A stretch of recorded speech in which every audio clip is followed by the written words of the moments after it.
Hello, dear student. This is the part third of chapter third, right? On the previous part, what we have discussed in the Harappa civilization, right? We have discussed about Harappa civilization कि हड़प्पा के लोग हड़प्पा क्या था एक Harappa was a place है ना that were located in today's in present day where it is in Pakistan right it is in Pakistan. और हड़प्पा कहाँ था? पाकिस्तान के पंजाब क्षेत्र में। हमने बताया था ना कि पंजाब का जो एरिया है बहुत बड़ा एरिया है जिसका आधा भाग लगभग हमारे भारत में है, इंडिया में है, और उसका बहुत सा पार्ट यानी आधा भाग ही लगभग पाकिस्तान में है। तो ये पंजाब रीजन ऑफ पाकिस्तान में हड़प्पा था। और सबसे पहले हड़प्पा ही खोजा गया था, सर्च किया गया था आर्कियोलॉजिस्ट ने, सबसे पहले इसकी ही जानकारी मिली थी। इसलिए जितने भी बाद में जितने भी प्लेसेस मिले हड़प्पा के बाद, मोहनजोदाड़ो मिला, राखी गढ़ी मिला, है ना, और बहुत सारे प्लेसेस आपके मिले, उड़ाल है, ठीक है, बनवाली है, ये सब बहुत सारे प्लेसेस जो मिलते हैं, इन सभी को एक कंबाइंड रूप में हड़प्पा सिविलाइजेशन के नाम से जाना गया। ठीक है ना, कि हड़प्पा सभ्यता के सभी स्थल, सभी प्लेसेस हैं, राइट। हमारे सामने जो हेडिंग है वो new crafts in the city. शहर में अब क्या करना है? शहर में नए नए क्राफ्ट भी देखने के लिए मिल रहे थे। नए नए क्राफ्ट का मतलब होता है, क्राफ्ट मतलब होता है शिल्प।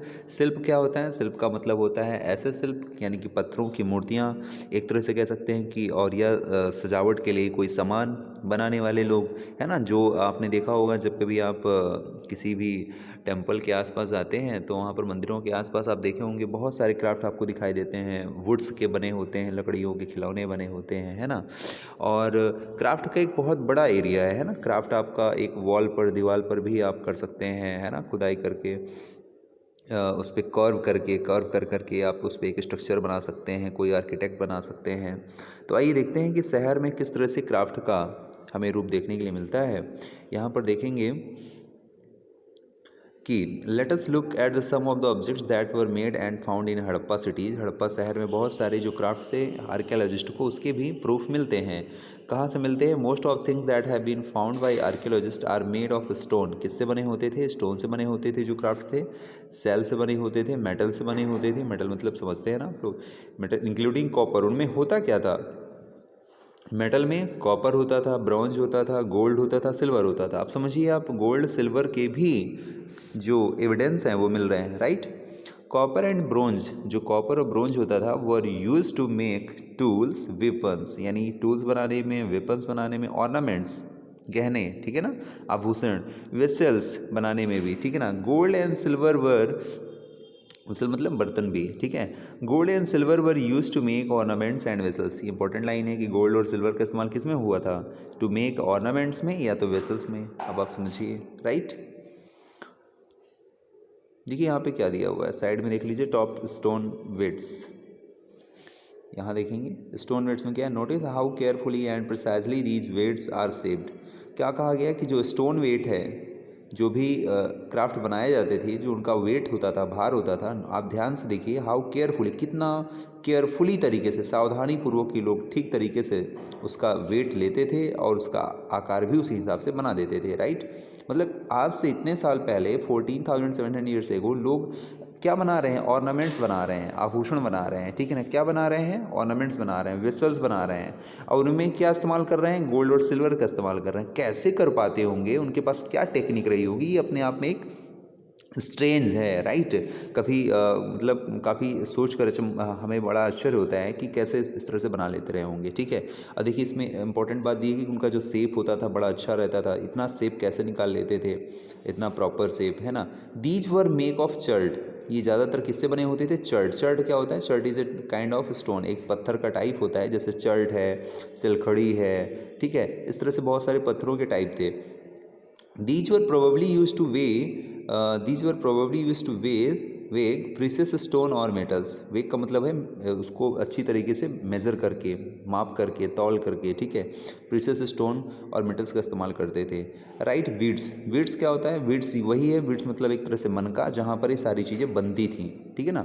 बीड्स में क्या होता था? जहाँ पर सारी चीज़ें, गहने हैं, आभूषण है, ये सारी चीज़ बनती थी, उनको हमने क्या कहा? बीड्स कहा, right. Many of these were made of carnelian and a beautiful red stone. The stone was cut, shaped, polished, and finally a hole was bored through the center. भी ये बनाने का उनका तरीका है कि कैसे बनाते थे, बीच में होल कर देते थे। ठीक है, अब आप लोग इसको आप लोग पढ़ लेंगे। ठीक है ना, स्टोन ब्लेड्स भी आप देख रहे हैं, राइट। यहाँ से देखते हैं। Perhaps the most striking finds are those of beads, weights and blades. ये देखिए, beads, weights and blades, right. इनका इस्तेमाल वो करते रहे होंगे जब भी कोई गहने बनाने जाते हैं। ठीक है। The Harappa also made seals out of stone. Harappa ने क्या बनाया, जो स्टोन होते थे ना उनसे सील भी बनाया। सील मतलब क्या होता था, पत्थरों की जो मोहर होती है। जैसे आप किसी ऑफिस में जाते हैं तो जो वहाँ के अधिकारी होते हैं, जो अफसर होते हैं, उनके पास एक मोहर होती है ना, उसी को वो उसमें करके एक मोहर इधर लगा देते हैं, फिर एक मोहर ब्लू कलर की आपने देखा होगा, उसी को सील बोलते हैं। ठीक है। तो the Harappa also made seals out of stone. These are generally rectangular. वो ज़्यादातर जो उनकी स्टोन बनते थे, सील बनती थी, वो सील की कैसी होती है, रेक्टेंगुलर होती थी। ये इंपॉर्टेंट है, बहुत ही पूछा जाता है। हड़प्पा में जो सील्स थी वो लगभग किस शेप में थी, तो रेक्टेंगुलर में थी। स्क्वायर में भी थी, ऐसा नहीं था कि रेक्टेंगुलर में नहीं, स्क्वायर में नहीं थी, बट मोस्टली किस में थी, रेक्टेंगुलर में, right. So and usually have an animal curved on them. ठीक है ना, animal curved on them. Harappa also made pots with beautiful black designs such as one shown on page 6. ठीक है, आप इसको देखेंगे। क्या बनाते थे, बर्तनों पर भी क्या बनाते थे, अपने डिजाइन बनाते थे। जैसे जो भी पॉट्स बनाते थे, जैसे कोई भी पॉट्स बना रहे हैं खाना बनाने के लिए, तो उस खाना बनाने वाले में उसमें भी डिजाइन बना देते थे। ठीक है ना, ये भी आप उसमें देखेंगे। Cotton was probably grown at Mehrgarh. अब देखिए, कॉटन का एविडेंस कहाँ से मिल रहा है, मेहरगढ़ से मिल रहा है। कितने साल पहले मिल रहा है, 7000 ईयर्स एगो मिल रहा है, यानी उससे भी पुराना। क्या था, क्या मिला था, एक्चुअल पीस ऑफ जो क्लॉथ था, जो पीस क्लॉथ का एक टुकड़ा था, were found attached to the lid of a silver vase. अब देखिए, सिल्वर वेस ये है, जैसे सिल्वर वेस का मतलब ये कि एक बर्तन है सिल्वर का। ठीक है, ये सिल्वर का एक बर्तन है, तो इसके ऊपर जो भी लगा था लिड, इसका जो ढक्कन था, वो उसमें क्या मिला है, कॉपर लगा हुआ मिला है, कॉपर। ठीक है, तो इससे पता चल गया है ना कि वो लोग कॉपर से भी क्या थे, उनको मालूम था।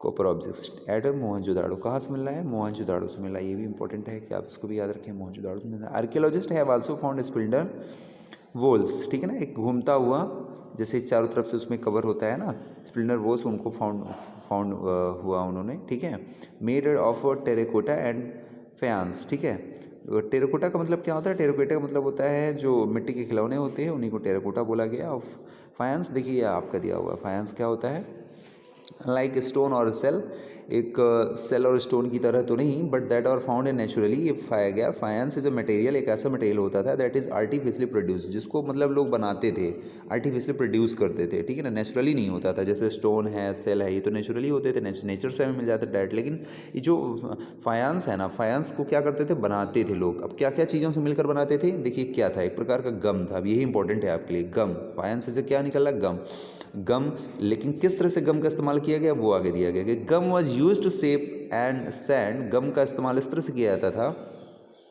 टू शेप सैंड और पाउडर्ड क्वार्ट्ज इनटू ऑब्जेक्ट, यानी इन सब चीज़ों से मिलाकर। ठीक है ना, the objects were then glazed resulting in a shiny glassy and surface, है ना। The colours of the glaze were usually blue और सी ग्रीन। इस तरह से आप कह सकते हैं कि एक चीनी मिट्टी का एक ऐसा जो बर्तन होता है ना, चीनी मिट्टी वाला, तो वो किससे बना होता है, उसमें उसको कुछ ना कुछ उसमें गम मिलाकर, है ना, उसको तैयार किया जाता होगा। तो क्या हुआ था, faience was use to make beads, bangles, है ना, and earrings and tiny vessels. इन सब में इस्तेमाल किया गया, बर्तनों में भी, है ना, पतले पतले जो छोटे छोटे बर्तन थे उसमें बैंगल्स आप जानते ही हैं, है ना, जो गर्ल्स होंगी जानती होंगी बैंगल्स क्या होते हैं, beads, right.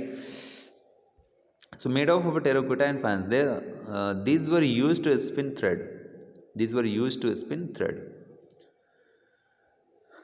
Many of things that were produced were probably the work of specialists. अब देखिए इंपॉर्टेंट है थोड़ा सा, स्पेशलिस्ट क्या होते हैं? स्पेशलिस्ट तो सारे काम करते हैं ना, बहुत सारी जो चीज़ें होती थी उनको बनाने में जो प्रोड्यूस करते थे, probably the work of specialist, specialist ही करते थे। स्पेशलिस्ट कौन होते थे? स्पेशलिस्ट इज ए पर्सन, एक ऐसे पर्सन होते हैं। स्पेशलिस्ट का मतलब होता है कि जो एक स्पेशल काम को जानने वाला है, यानी कि हर एक को जो कोई काम होगा हर व्यक्ति उसको जान सकता है, लेकिन एक पर्सन ऐसा होगा जो उसको बेटर तरीके से जानता होगा, बहुत अच्छे तरीके से, राइट, बेटर फॉर्म उसका। तो स्पेशलिस्ट इज ए पर्सन, यहाँ से इसकी डिफिनीशन है तो आप लर्न भी कर सकते हैं। Specialist is a person who train to do only one kind of work, जिसको ट्रेन किया जाता है किसी एक काइंड, वो कोई भी काम का एक kind. For example cutting stone, अब जैसे कटिंग स्टोन वाला स्पेशलिस्ट है तो वो स्टोन ही कटिंग करने का काम करेगा, अब उसका काम कोई दूसरा काम नहीं होगा, वो स्टोन ही को कट करता रहेगा, तो उसको स्टोन कट करते करते प्रैक्टिस करते करते उसको पता चल जाएगा कि स्टोन हाँ कितना अच्छे से कट करना है। जो पॉलिशिंग विड्स का होगा वो पॉलिशिंग ही करता रहेगा, राइट। कर्विंग सील्स, कर्विंग यानी सील्स बनी हुई उस पर कर्विंग करना है, उस पर कर्विंग का मतलब समझते हैं ना, कुरेचना, कुरेच कर कोई चीज़ बनाना, तोड़ कर कोई चीज़ डिजाइन बनाना। Look then station page it, ठीक है ये दिया है, हाँ। The face is curved and how carefully beard is shown, this must have been the work of an expert craft person, not everybody could have been a specialist, we do not, इसमें कह रहे हैं not everybody, सभी लोग specialist नहीं हो सकते हैं, right. We do not know whether only man were specialist, और हमें ये नहीं पता था कि केवल मैन ही स्पेशलिस्ट थे कि वेमेन थे, यानी कोई भी रहे होंगे। अब हमें इसका प्रूफ नहीं मिल रहा है कि मैन थे कि वेमेन थे, दोनों रहे होंगे मिलकर, ठीक है ना, दोनों मिलकर काम किए होंगे। Perhaps some women and man may have been specialist, ठीक है ना, कुछ जो मैन होंगे कुछ वेमेन होंगे, दोनों स्पेशलिस्ट रहे होंगे, राइट। देखते हैं in search of raw material, अब रॉ मटेरियल की सर्च, रॉ मटेरियल समझते हैं ना, रॉ मटेरियल मतलब जो नेचर से यानी खुदाई करके जो हमें डायरेक्ट मिलता है वो रॉ मटेरियल होता है। रॉ मटेरियल आर सब्सटेंसेज, ऐसे सब्सटेंस होते हैं that are either found in naturally, दिया है ना, नेचुरली क्या क्या फाउंड हो जाता है हमें, वुड बाय ट्री हमें प्राप्त हो जाता है ना, through tree, through forest, ores of metals, metals के जो ओर्स हैं खुदाई करते हैं हम लोग, तो जब खुदाई करते हैं तो हमें वहाँ पर अब बना बनाया कोई चीज़ नहीं मिलता है कि बना बनाया सोना मिलेगा, कंगन मिल जाएगा, ये तो ठीक है मिल गया तो अलग बात है, लेकिन उस समय की बात है कि उस समय इन लोगों को ये सब चीज़ें, और आज भी है, जब आप खुदाई करते हैं ना तो उसमें आपको मेटल्स के क्या मिलते हैं, ओर मिलते हैं। ओर मतलब क्या होता है, अयस्क होता है, ओर मतलब अयस्क, यानी किसी भी मेटल का सबसे छोटा से छोटा पार्ट है ना, स्मॉलेस्ट पार्ट ऑफ, ठीक है, ये कह सकते हैं आप, मेटल ओर्स कहा जाता है, जिसको मिला करके मेल्ट कर करके पिघला करके फिर एक नया फॉर्म दिया जाता है, एक नया मेटल तैयार किया जाता है इस तरह से, ठीक है। तो ores of metals or produced by a farmer and herders, ठीक है, these were then produced to process to produce finished goods, for example cotton produced by farmer के द्वारा कॉटन प्रोड्यूस किया गया है ना, तो कॉटन क्या हो गया, रॉ मटेरियल हो गया, प्रोडक्शन जो जिसने प्रोड्यूस किसने किया, फार्मर ने किया, is a raw material that may be processed to make cloth, क्या प्रोसेस किया गया इसके लिए, क्लॉथ बनाने के लिए, तो क्लॉथ बनाने के लिए रॉ मटेरियल क्या था, कॉटन था, प्रोड्यूस किसने किया, फार्मर ने, ठीक है। So while some of the raw materials, कुछ ऐसे raw materials that in Harappa used were available locally were many times such as copper, tin, gold, silver and precious stone had to be brought from distance places. देखिए कुछ places तो India में ही मिल गए, लेकिन कुछ places India से बाहर से भी मंगवाए गए थे। अब बाहर से कौन कौन से मंगवाए गए थे, या बाहर का मतलब यहाँ पर अपनी कंट्री से बाहर भी है, दूसरे देश से भी है, साथ ही साथ एक स्टेट से छोड़कर दूसरे स्टेट से, जैसे ये आपका उत्तर प्रदेश है तो आप बहुत सारी चीज़ें कहाँ से मंगवा रहे हैं, मध्य प्रदेश से मंगवा रहे हैं, राजस्थान से मंगवा रहे हैं, कर्नाटक से मंगवा रहे हैं, तो यहाँ से भी मंगवा रहे हैं, तो ये भी डिस्टेंस प्लेस हो गया ना, दूर से हो गया। बात समझ में आ रही कि नहीं। अब देखेंगे हमें ये देखना है कि कौन कौन से प्लेसेस कहाँ कहाँ से मंगवाए गए होंगे हड़प्पा सिविलाइजेशन में। देखिए बहुत इंपॉर्टेंट पैराग्राफ है, इसी को आपको लर्न कर लेना है, ठीक है, क्योंकि एग्जाम में पूछा जाएगा। हड़प्पन्स थे, जो हड़प्पा के लोग थे, हड़प्पन्स मतलब हड़प्पा के लोग, प्रोबेबली गॉट कॉपर, उनको कॉपर कहाँ से मिलता था, तो copper from the present day Rajasthan, तो कॉपर इस समय सबसे ज़्यादा कहाँ मिल रहा है, राजस्थान में, प्रेजेंट डे में राजस्थान में मिलता है, तो जाहिर सी बात है राजस्थान से मंगवाते रहे होंगे। इवन फ्रॉम ओमान से भी मंगवा लेते रहे होंगे, क्योंकि ओमान में भी कॉपर अच्छा होता है, वेस्ट एशिया में, ठीक है। टिन विच वॉज मिक्सड, अब देखिए टिन क्या था, tin which was mixed with copper. अब देखिए होता क्या था, थोड़ा आप समझ लीजिए, जैसे टिन हो गया टिन, और क्या होता था, कॉपर, ये दोनों क्या है, एक तरह से रॉ मटेरियल है। तो टिन और कॉपर को जब मिला दिया जाता था ना, तो क्या बन जाता था, ब्रोंज बन जाता था। क्या बन जाता था, ब्रोंज, कांस्य बन जाता था। यानी आप कह सकते हैं कि कॉपर का मतलब यहाँ पे तांबे से है, और टिन, तो तांबा और टिन को जब मिलाया जाता था तो क्या मिलता था, कांस्य, यानी ब्रोंज बन जाता था। तो एक नया धातु बनाने, मिक्स करके एक नया मेटल बनाने का टेक्निक इनके पास आ गया था। तो इतना इम्पॉर्टेंट है ये। पूछा जाता है कि जो ब्रोंज का डेवलपमेंट सबसे पहले आया वो कहाँ आया, तो हड़प्पा सिविलाइजेशन में ही आया। एग्जाम में क्वेश्चन क्या, बहुत सारे एग्जाम में पूछा जाता है कि ब्रोंज सबसे पहले कहाँ डेवलप्ड हुआ, तो ब्रोंज डेवलप्ड करने वाले कौन थे, हड़प्पन्स थे। ये बात अलग है कि ब्रोंज का ज़्यादा इस्तेमाल इन्होंने किया नहीं, लेकिन डेवलप्ड कहाँ हुआ था, हड़प्पन्स ने ही किया था, हड़प्पा के लोगों ने किया था, ठीक है, ब्रोंज का इस्तेमाल। अब सोचिए टिन और कॉपर को मिलाने का सिस्टम उनको कितना मतलब आइडिया लग गया था। यानी 90% अगर टिन लेते थे, सॉरी 90% अगर कॉपर लेते थे, तो टिन कितना लेते थे, 10%, क्योंकि टिन कम ही लगता है, ठीक है ना, कॉपर उस समय सबसे अधिक था। तो 90% टिन ले रहे हैं, तो 10% क्या ले रहे हैं, सॉरी मैं बार बार गलत कर रहा हूँ ना, 90% टिन नहीं, 90% कॉपर, 90% कॉपर ले रहे हैं, तो 10% क्या लेंगे, टिन लेंगे। तो 90% कॉपर और 10% टिन मिलकर क्या बन रहा है, ब्रोंज बन रहा है। क्या बन रहा है, ब्रोंज, राइट। और ये जो ब्रोंज है, और इसी ब्रोंज को सबसे पहले डेवलप किया था हड़प्पन्स के लोगों ने, राइट। इन्होंने इस्तेमाल किया था इसका। ये बात अलग है कि ब्रोंज का ज़्यादा इन्होंने इस्तेमाल नहीं किया, ठीक है। ये ज़्यादातर इस्तेमाल किसका करते रहे, कॉपर का ही करते रहे। क्यों, क्योंकि कॉपर बड़े आराम से मिल जाता था, ठीक है, कॉपर सबसे अधिक था। जो भी इनके मेटल्स थे उनमें सबसे ज़्यादा कॉपर ही हैं, ठीक है। ये जो हमने अभी आपको बताया ना, ये आपको ध्यान रखना है, ओके। देखिए, tin which was mixed with the copper, जब कॉपर के साथ मिक्स किया जाता है टू प्रोड्यूस ब्रोंज, क्या प्रोड्यूस करने के लिए, bronze. So may have been brought, तो टिन को कहाँ से मंगाया गया होगा, इन प्रेजेंट डे अफगानिस्तान। अब देखिए, अफगानिस्तान से मंगवाया जाता था। जैसे ये आपका इंडिया है, ठीक है, अफगानिस्तान आपका यहाँ पे है क्योंकि इधर पाकिस्तान है, ठीक है, इधर से पूरा अफगानिस्तान इस तरह से फैला हुआ है। तो अफगानिस्तान इतनी दूर से मंगवाया जाता था भारत में, टिन मंगवाया जाता था, तो इसीलिए और उस समय पर आने जाने की रास्ता क्या थी, बड़ी दुर्गम थी, है ना, टफ थी, बड़े बड़े पहाड़ थे, पत्थर थे, है ना, अब पैदल आना जाना है। तो इसलिए टिन का जो डेवलपमेंट है, जो टिन की खोज थी वो थोड़ा सा दूर थी, इसलिए टिन भारत में कम था उस समय, ठीक है। और जबकि कॉपर सबसे अधिक था, इसीलिए कांस्य का जो इस्तेमाल हुआ ना, जो ब्रॉन्ज का इस्तेमाल हुआ वो थोड़ा कम हुआ। हालांकि डेवलप किया जरूर है हड़प्पा लोगों ने, लेकिन उसका ज़्यादा इस्तेमाल इसलिए नहीं हो पाया क्योंकि टिन, उसमें टिन बनता था। अगर ब्रॉन्ज बनाना है तो उनको टिन चाहिए, और टिन लेने के लिए फिर उनको अफगानिस्तान जाना पड़ेगा, राइट। तो this was a tough task, है ना। So they have decided to make a any ornaments, any tools, है ना, बाय यूजिंग कॉपर, है ना। So they have used a copper, right, switch was mixed, ठीक है, हो गया। अफगानिस्तान एंड ईरान, अफगानिस्तान और ईरान से, ईरान मैंने एक दिन बताया था ना आपको कहाँ पे, ईरान, ठीक है। So gold could have come all the way present day Karnataka, और गोल्ड कहाँ से आता होगा, जैसे आज प्रेजेंट डे में कहाँ पे है, कर्नाटक में गोल्ड मिल जाता है, तो उन्होंने भी मंगवाया होगा, हड़प्पन्स ने भी। एंड प्रेशियस स्टोन, और जो कीमती पत्थर होते थे वो कहाँ से मंगवाए जाते थे, and present day Gujarat, Iran, Afghanistan, ये सब जगह से मंगवाए जाते, ज़्यादातर गुजरात से, राइट। ये देखिए आप एक कार्ड्स देख रहे हैं ना, इसका मतलब ये है कि how were goods carried from one place to another. तो इससे आपको कुछ पता चल रहा है कि आविष्कार कुछ हो गया था, राइट, व्हील का। Food for people in the cities, food क्या था, देखेंगे, food for people in city.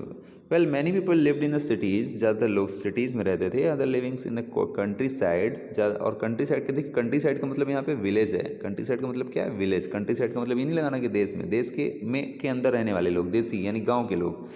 Well many people lived in the cities, बहुत से लोग शहरों में रहते थे। Others living in the countryside grew crops, जो गाँव में रहने वाले लोग थे वो क्रॉप्स ग्रू करते थे। एंड रियर्ड एनिमल्स, एनिमल्स को रियर करते थे, ठीक है ना, पालते थे। These farmer and herders supplied foods to craft person, जो फार्मर और हर्डर्स थे क्या करते थे, इन्होंने सप्लाई करते थे किनको, क्राफ्ट पर्सन को क्या करते थे, सप्लाई करते थे फूड। स्क्रैप्स को सप्लाई करते थे, रूलर्स को सप्लाई करते थे। यानी गांव में रहने वाले जो लोग थे, फार्मर हर्डर थे, यहाँ से जो कुछ भी पैदा होता था ये किनके पास जा रहा है, देखिए स्क्रैप्स। स्क्रैप्स का मतलब मैंने बताया था ना आपको, पढ़े लिखे लोग है ना, जो क्या करते थे, कोई डाटा राइट करने का काम करते थे। रूलर्स इन द सिटी, शहरों में रहने वाले जो राजा हैं, स्क्राइब्स हैं, ठीक है, क्राफ्ट पर्सनस हैं, उनको भिजवाते थे। भिजवाते क्या था, यहाँ से जाता था भोजन, ठीक है। We know from remain of plants and that Harappans grew wheat, barley, pulses, rice, है ना, sesame, linseed and mustard, ये सारी चीज़ें वो उगाते थे। A new tool, the plow was used to dig earth of turning to the soil planting seeds. A new tool, एक नया टूल, देख रहे हैं आप प्लो, प्लो मतलब समझते हैं ना, हल, इसी से खुदाई होती थी पहले मिट्टी की। अब आज आप लोग ट्रैक्टर देख रहे हैं तो खेतों में खुदाई हो रही है, लेकिन ये पहले हल से, ठीक है। लेकिन एक इम्पॉर्टेंट चीज़ ये कि इस जो प्लो थे इनमें आयरन नहीं लगा होता था। आयरन का मतलब लोहे का इस्तेमाल इसमें नहीं होता था। अब जो बाद में जो प्लो आएंगे, जब हम देखेंगे उसमें वैदिक सिविलाइजेशन में देखेंगे, तो वैदिक सिविलाइजेशन के जो बाद वाला पार्ट है ना, आगे वाला पार्ट, तो उसमें हम देखेंगे कि आयरन का डेवलपमेंट हो गया था। बट यहाँ पर अभी हड़प्पा सिविलाइजेशन में आयरन का डेवलपमेंट नहीं हुआ था, इसलिए खेती होती तो थी। अब आयरन का मतलब ये कि इस देखिए, जैसे ये आपका बना हुआ है, ये आपका प्लो है, ठीक है। तो अगर हम इस पार्ट पे क्या लगा दें, आयरन लगा दें, लोहा लगा देंगे ना, तो खुदाई तेज होगी, बताइए, होगी ना। और पत्थर को चुकीला करके हम बना रहे हैं, है ना, वुड्स को चुकीला करके बना रहे हैं, तो वो उतना मिट्टी के अंदर नहीं घुसेगा, जाएगा नहीं जाएगा, ठीक है। तो इसलिए आयरन का डेवलपमेंट ना होने के कारण थोड़ा सा प्रोसेसिंग ढीला था। बट अब उनके पास अभी इतना खोज इतनी हुई नहीं थी, ठीक है। A new tool, the plow, was used to dig the earth for turning the soil and planting seeds, while real plows, which were probably made of wood, क्या किन से बने होते थे, वुड से बने होते थे, have not survived।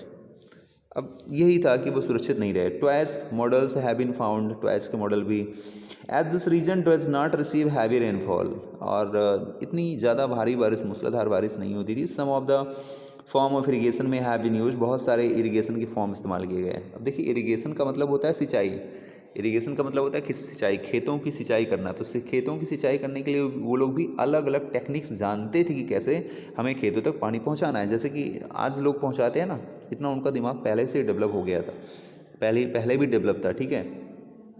This mean that water was stored, वो वाटर को स्टोर करना जानते थे, इंपॉर्टेंट ये है। And supply to the fields, और फील्ड में सप्लाई करना। When the plants were growing, the Harappans reared cattle, sheeps, goat and buffalo, ये सब चीज़ों क्या करते थे, वाटर एंड पास्चर, पानी हो चाहे चारागाह हो या चारा हो, वर अवेलेबल अराउंड द सेटलमेंट, चारों तरफ जहाँ भी वो सेटलमेंट उनका होता था उसके चारों तरफ कहीं ना कहीं पानी होता था या तो पास्चर होता था। पास्चर मतलब चारागाह, मतलब पास्चर मतलब जानवरों को चरने के लिए, ग्रेज करने के लिए कहाँ जाएंगे, आसपास के एरिया पे ही तो जाएंगे ना। तो वहीं पर ये लोग रुकते थे जहाँ पर पानी होता था, और या तो उनके जानवरों को खाने पीने के लिए काफ़ी घास फूस, चारा, है ना, ये सब चीज़ें उनको मिल जाता था, पास्चर।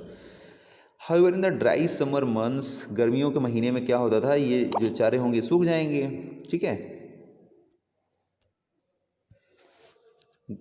हाँ, गर्मियों के महीने में क्या होंगे, ये जो पास्चर है ये सूख जाएगा, तो फिर उनको क्या करना पड़ेगा, उनको कहीं ना कहीं से जाना पड़ेगा, है ना, उस प्लेस को छोड़ना पड़ेगा, ठीक है।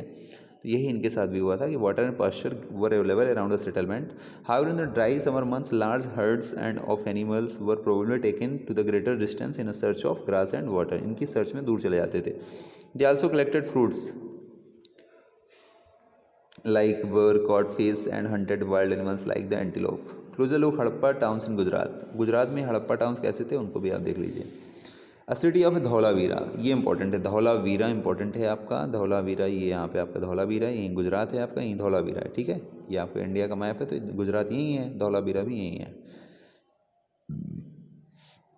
धौलावीरा प्लेस कहाँ था, एक खदर वीट था, खदर द्वीप था, also spelled in belt in the run of Kutch. देखिए, रन ऑफ कच्छ इंपॉर्टेंट है, आप जान लीजिए कच्छ का रन ऑफ कच्छ क्या है, ये गुजरात में है। ये रन ऑफ कच्छ आज की डेट में इसको हम आर्द्रभूमि बोलते हैं, वेटलैंड बोलते हैं इसको, क्या बोलते हैं, वेटलैंड। वेटलैंड में भारत का सबसे बड़ा एरिया यही है, वेटलैंड, कच्छ का रण, ठीक है। Where there were fresh water and fertile soil, जहाँ पर अच्छा पानी होता था, कहाँ पर, धौलावीरा की बात कर रहे हैं, ठीक है ना। फर्टाइल सॉइल था। And like some of the Harappa cities which were divided in two parts, ज़्यादातर हम लोगों ने देखा था कि जो शहर थे उसको दो भागों में बांटा जाता था, राइट। हमने आपने देखा था ना कि जो शहर होता था उसको टू पार्ट्स में बांटा जाता था। एक वाला फोर्ट वाला एरिया होता था, याद करिए, ठीक है, जहाँ पर राजा हैं, रूलर्स हैं, जो अमीर लोग हैं, रिच पीपल हैं, वो लोग रहते थे। और एक एरिया कॉमन पीपल्स के लिए था, ठीक है, टू पार्ट्स में डिवाइड किया था। लेकिन धौलावीरा कितने पार्ट में डिवाइड था, 3 पार्ट्स में डिवाइड था। धौलावीरा कितने पार्ट्स में डिवाइड था, 3 पार्ट्स में, यही इसमें बता रहा है, ठीक है ना, कि थोड़ा सा ही एक्सेप्शन मिलता है धौलावीरा में।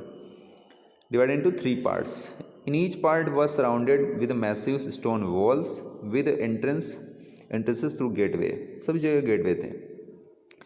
There were also large open area in the settlement where the public ceremonies could be held. Public ceremonies भी होती थी, ठीक है ना. Other finds include large letters of Harappa script. ये इंपॉर्टेंट है कि जो अदर्स फाइंड्स इंक्लूड, जो हमें और कुछ दूसरी चीज़ यहाँ पे मिलती है वो क्या था, large letters of Harappa script. सबसे बड़े बड़े अक्षरों से लिखी गई जो स्क्रिप्ट थी वो हमें कहाँ मिलती है, धौलावीरा से ही मिलती है, ठीक है ना. That were carved out of white stones and perhaps inlaid in wood. ठीक है, this is a unique find. Generally, Harappa writing has been found on the small objects such as seals. The city of Lothal stood besides a tributary of the Sabarmati in Gujarat. अब ये देखिए आप tributary देख लीजिए. Tributary मैंने बताया था आपको, ट्रिब्यूटरी क्या होती है, जैसे कोई रिवर है, एक मेन रिवर है, उसके एक मेन रिवर जा रही है, ठीक है ना, फ्लो हो रही है, बह रही है, साइड से कोई और रिवर भी आके उसमें मिल जाती है, इधर से भी, ठीक है. तो इस रिवर में, इस रिवर का फ्लो क्या हो जाएगा, और बढ़ जाएगा. तो ये जो रिवर हैं, ये ट्रिब्यूटरी कहलाती हैं, सहयोगी नदी, ठीक है. तो क्या था, सिटी ऑफ लोथल स्टूड. अब देखिए लोथल कहाँ पे है, तो धौलावीरा भी गुजरात में है और लोथल भी कहाँ पर है, आपका गुजरात में ही है. लेकिन लोथल क्या था, लोथल में डॉकयार्ड के लिए फेमस है. किसके लिए फेमस है, डॉकयार्ड. डॉकयार्ड का मतलब होता है बंदरगाह. बंदरगाह का मतलब वहाँ बंदर नहीं रहते थे. डॉकयार्ड का मतलब ये है कि जहाँ पर जो शिप्स हैं, जहाज़ हैं ना, नाव है, वो जाके क्या होती थी, उस साइड में लगती थी, यानी यहाँ से व्यापार होता था उनका, ठीक है ना. उन्हीं को डॉकयार्ड बोला गया, ठीक है ना. एक ऐसा प्लेस जहाँ से बिजनेस होता था एक कंट्री से अनदर कंट्री में. ये देखिए दिया भी है इसमें.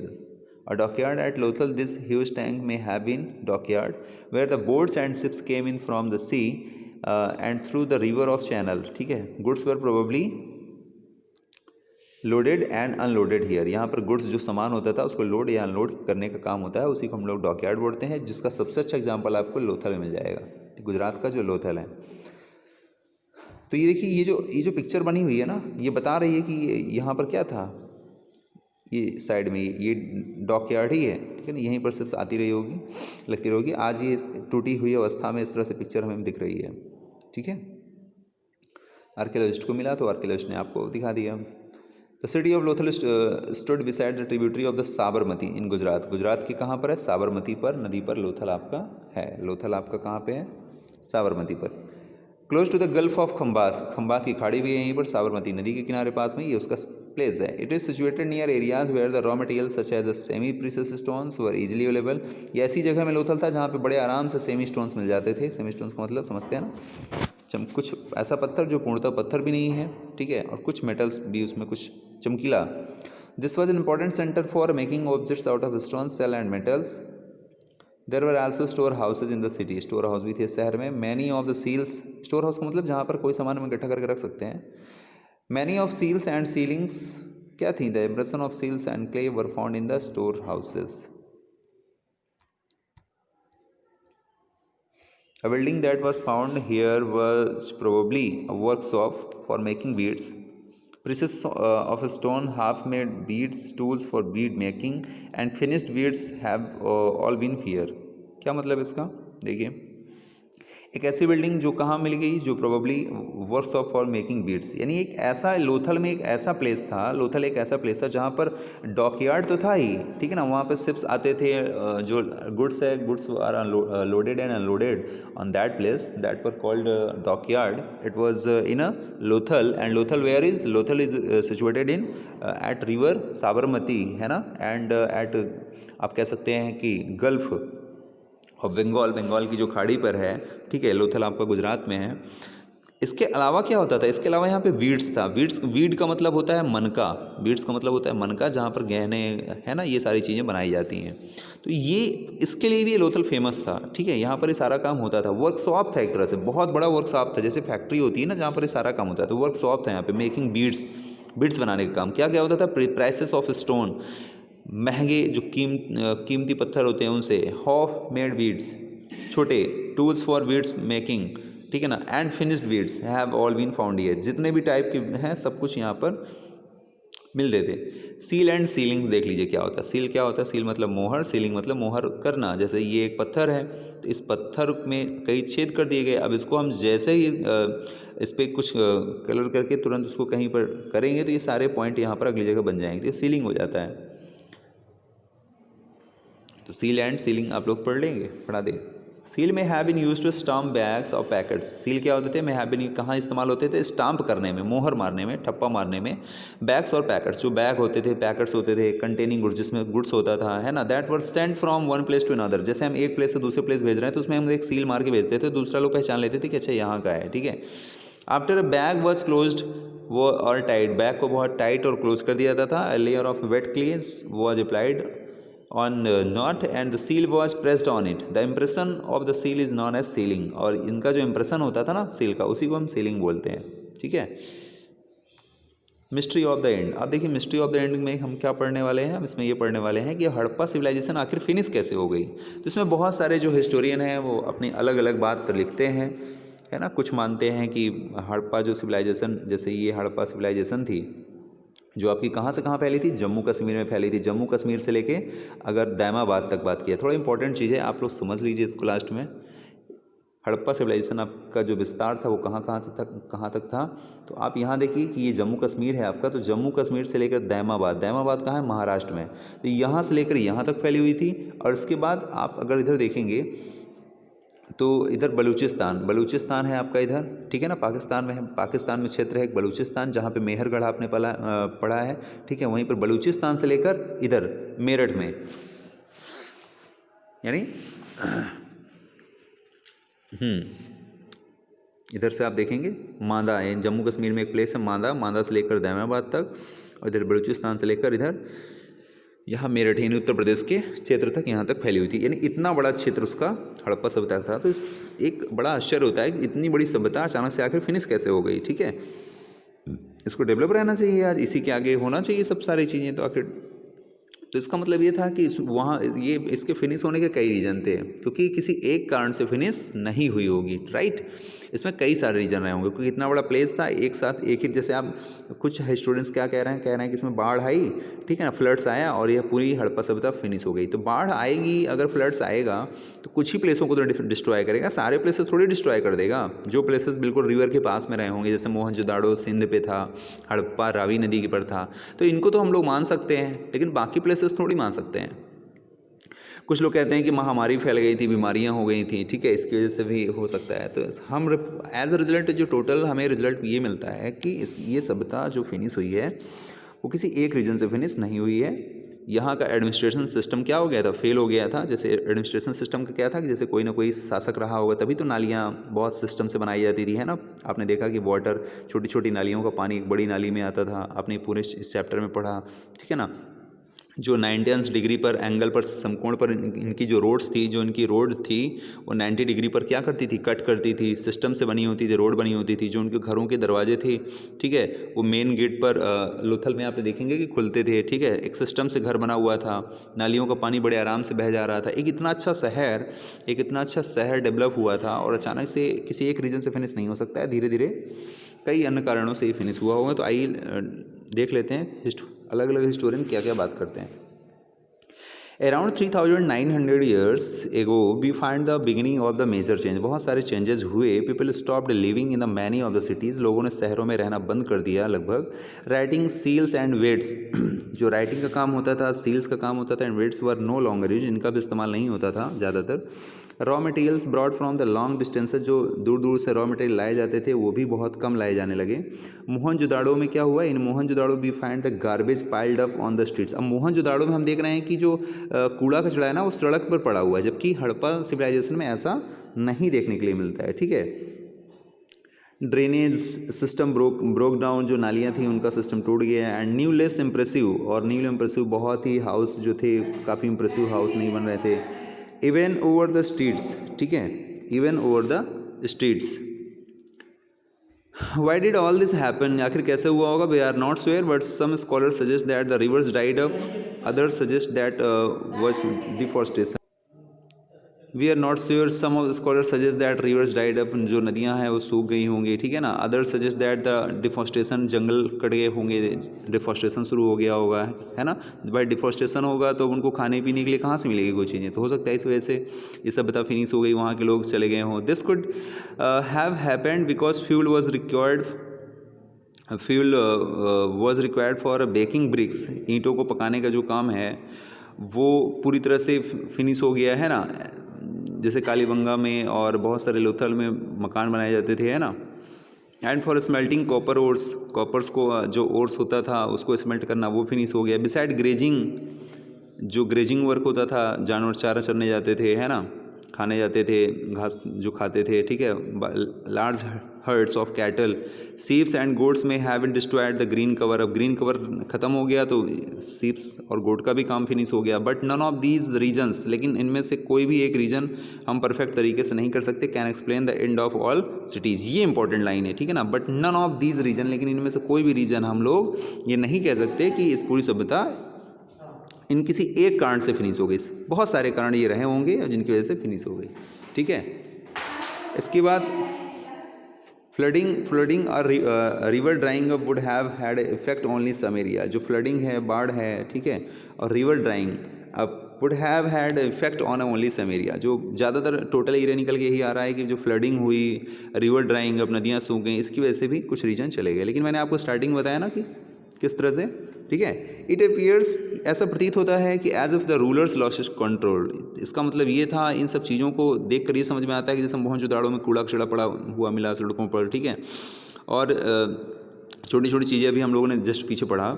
इन सब चीज़ों से रिजल्ट निकल के ये आ रहा है कि जो वहाँ का जो शासक रहा होगा, जो भी कंट्रोलर रहा होगा, जो उस पूरी सभ्यता को देखता था, उस नगरीय सभ्यता को, यानी नगर था वो, ठीक है ना, एक नगर तो था ही। एक ऐसा देखिए, इतनी सारी सिस्टम की व्यवस्था अगर होती है तो वो उसी शहर में हो सकती है जहाँ पर नगर है, एक नगर है। नगर में क्या होती है, नगर पालिका होती है, ठीक है ना, म्यूनसिपल कॉर्पोरेशन होता है। तो इसका मतलब जो म्यूनसिपल कॉर्पोरेशन है वो वहाँ पे पूरी तरह से क्या हो गया, फिनिश हो गया होगा। तो in any cases the effects of change are quite clear. Side Sindh and west of Punjab, ठीक है, आपने देखा कि जो सिंध है और वेस्ट पंजाब है पाकिस्तान में, और एबंडेंट, ठीक है, while many people moved in the newer smaller settlement to the east and north south. यानी ज़्यादातर लोग पहले कहाँ रहते थे, यहाँ रहते थे, तो वो कहाँ चले गए, ईस्ट में चले गए, और कुछ लोग कहाँ आ गए, वेस्ट में आ गए, ठीक है। न्यू सिटीज़ एमर्ज अबाउट, और नए नए शहरों का डेवलपमेंट होता है, नए शहर निकल के आते हैं बाद में, कब, 14 ईयर्स लेटर, ठीक है, 14 ईयर्स लेटर, यानी बाद में 14 ईयर्स लेटर आ रहे हैं। यानी यहाँ ये देखिए 14 ईयर्स लेटर, इसका मतलब यहाँ पर वैदिक कल्चर हम लोग पढ़ना फिर इस 14 ईयर्स पर शुरू करेंगे। You will read about them in chapter 5 and chapter 8। इनके बारे में आप चैप्टर 5 में पढ़ेंगे और चैप्टर 8 में। तो याद रखिएगा कि चैप्टर 5 और चैप्टर 8 में हम लिंक करा रहे हैं, ठीक है। तो इस तरह से चैप्टर आपका फिनिश हो गया है, ओके। और इसको देख लीजिएगा, ये क्या है, आप लोग कुछ चीज़ें आप लोग भी पढ़िए जो पिक्चर साइड में दी रहती है, ठीक है। इनको आपको पढ़ना चाहिए बिकॉज इट इज़ इंटरेस्टिंग, ठीक है। क्या दिया है, देखिए, फाइंड इजिप्ट। इजिप्ट क्या है, इजिप्ट मतलब मिस्र होता है। एटलस में आप फाइंड करिएगा इजिप्ट कहाँ पे है। तो इजिप्ट एक कंट्री है जहाँ पर क्या है, ड्राई डेजर्ट है, सबसे ज़्यादा ड्राई डेजर्ट हैं, और एक्सेप्ट फॉर द लैंड्स, इसके बावजूद भी वहाँ पर एक सबसे लंबी नदी है। एक देखिए, मतलब इंडिया नहीं, ये मिस्र है, इजिप्ट है, और इजिप्ट में क्या है, डेजर्ट, डेजर्टी एरिया है, ये सब डेजर्ट है, रेगिस्तान है, बालू ही बालू है वहाँ पे। इसके बावजूद भी वहाँ पर एक ऐसी लंबी लॉन्गेस्ट रिवर है जो वर्ल्ड की सबसे लंबी नदी है, ठीक है ना, जिसको हम लोग रिवर नाइल बोलते हैं, ठीक है, इजिप्ट में ही है। Around 5 years ago Kings ruled over Egypt. आज से 5,000 साल पहले की बात करें तो इजिप्ट में कोई राजा शासन करते थे। तो दीज किंग्स सेंट आर्मीज, जो राजा होते थे वो अपनी आर्मियों को क्या भेजते थे, to distance land to get a gold, silver, ivory timber, है ना, प्रीशियस स्टोन। राजा अपने सैनिकों को इन सब लाने के लिए भेजते थे। They also built a huge tombs known as pyramids. अब ये देखिए, ये पिरामिड्स है, ठीक है ना, पिरामिड्स का इस्तेमाल करते थे। ये देखिए, ये पिरामिड है, ये इनका टॉम्ब है, ठीक है ना, ऊँचा ये टॉम्ब है, और सबसे ऊपर देख लीजिए किस तरह से उन्होंने हाइट बनाई, इसी को पिरामिड कहा गया है, ठीक है। दे आल्सो बिल्ट ह्यूज टॉम्स। बहुत बड़े टॉम्स का मतलब एक तरह से आप ये भी कह सकते हैं ना कि जो उनके मरने की जगह थी, है ना, जहाँ पर वो एक शव रखा जाता है, बॉडी रखी जाती है, डेड बॉडी, तो उसको वो लोग इस तरह से बनाते थे, इस शेप में बनाते थे। When they died the bodies of king, जब भी कोई राजा मर जाता था तो क्या होता था, वर प्रिजर्व्ड, इन्हीं में प्रिजर्व किया जाता था, इन्हीं में रखा जाता था उनको, ठीक है ना, एंड बरीड, इन्हीं में दफनाया जाता था, एंड दीज पिरामिड, इन्हीं को पिरामिड कहा गया। अब सोचिए, राजा को मर जाएगा तो एक स्पेशल तरीके से एक देखिए फॉर्म है, वहीं पर दफनाया जाएगा। इनको बोला क्या गया, ममी बोला गया। क्या बोला गया था, ममी, ये देखिए दिया है। These carefully preserve bodies are known as mummy. ये जो बॉडी थी ना, मरी हुई बॉडी थी ना, डेड बॉडी थी ना, इतना प्रिजर्व, इतना सुरक्षित तरीके से इसको मिस्र में रखा जाता था, इजिप्ट में, इसी को ममी कहा गया। तो क्वेश्चन ही पूछा था, ममी क्या, व्हाट इज ममी। तो हमको मालूम होना चाहिए। A large number of object also buried with them, और एक बहुत ज़्यादा, जैसे कोई भी राजा है ना, तो उसकी जो प्रिय वस्तु थी जो ज़्यादातर उसको पसंद होती थी, उसके साथ में उसको दफना दिया जाता था। दीज इंक्लूडेड, जैसे उसको कोई खाना बहुत अच्छा लगता था, ड्रिंक, क्लॉथ्स, सब कुछ उसके साथ, ऑर्नामेंट, अटेंसिल्स, म्यूजिक, क्योंकि उनको क्या मन, जैसे मेहरगढ़ में हमने क्या पढ़ा था, मेहरगढ़ में पढ़ा था कि मरने के बाद भी वो सोचते थे कि उनकी एक लाइफ होती है ना, तो उनको खाने पीने के लिए फिर क्या मिलेगा, तो हम चलो उनके साथ में दफना देते हैं। हालांकि ऐसा होता नहीं है कुछ, लेकिन अब उनकी मान्यता थी, ठीक है। तो अब जिस मानते थे तो फिर क्या कर सकते हैं। विपन्स है, एनिमल्स है, सब कुछ उनके साथ में रख देते। Sometimes even serving man and women were worried with the rulers. These were amongst most of the elaborate burials non in the world history, ठीक है। तो इस तरह से चैप्टर फिनिश होता है, और आई होप आपको बहुत अच्छे समझ में आया होगा। फिर भी आप सभी लोगों के लिए एक नए चैप्टर्स हैं, तो आप एक बार वीडियो नहीं, कई बार वीडियो को, ठीक है, कई बार वीडियो आप क्या करके ऑन करके देखिए और उसको समझिए, कोशिश करिए। इमेजिनेशन करना पड़ेगा आपको, क्योंकि ये अर्लियर सिटीज़ के बारे में है, बहुत पुराने पुराने चीज़ों के बारे में हम लोग बात कर रहे हैं। तो जब आप और जितना ज़्यादा थिंक करेंगे कि हाँ कुछ ऐसा होता रहा होगा, लिंक कराएंगे, उतना ज़्यादा आपको समझ में आएगा, ठीक है। क्योंकि देखिए हिस्ट्री है, हिस्ट्री में जो कुछ भी हम पढ़ रहे हैं ना, एविडेंस के बेस पे पढ़ रहे हैं। जो भी एविडेंस आर्कियोलॉजिस्ट को मिलते हैं, साक्ष्य मिलते हैं, खुदाई किया उन्होंने, खुदाई किया रहा होगा, ठीक है, जो भी एविडेंस मिला तो उन्होंने उससे क्या बनाया, एक स्टोरी बनाया, और एक स्टोरी बनाकर आप लोगों के सामने रख दिया कि हाँ इस तरह से अभी हुआ है। हो सकता है कि आगे भी कंटिन्यू, अभी तो हमारा आर्कियोलॉजिस्ट का काम ही है, अगर आगे खुदाई में और कुछ चीज़ें मिलती हैं तो आपकी हिस्ट्री थोड़ा बहुत चेंज भी हो सकती है। जो भी आपने पढ़ा है कोई फिक्स नहीं है, ठीक है। ये तो भी जो भी एविडेंस हमें मिले उसके आधार पर हम बात कर रहे हैं, आगे हमें और ज़्यादा एविडेंस मिलेंगे तो हम उसके आधार पर भी बात कर सकते हैं, राइट। तो I hope all of you have understood, and if you face any problem, that again you can discuss with me. Okay, thank you.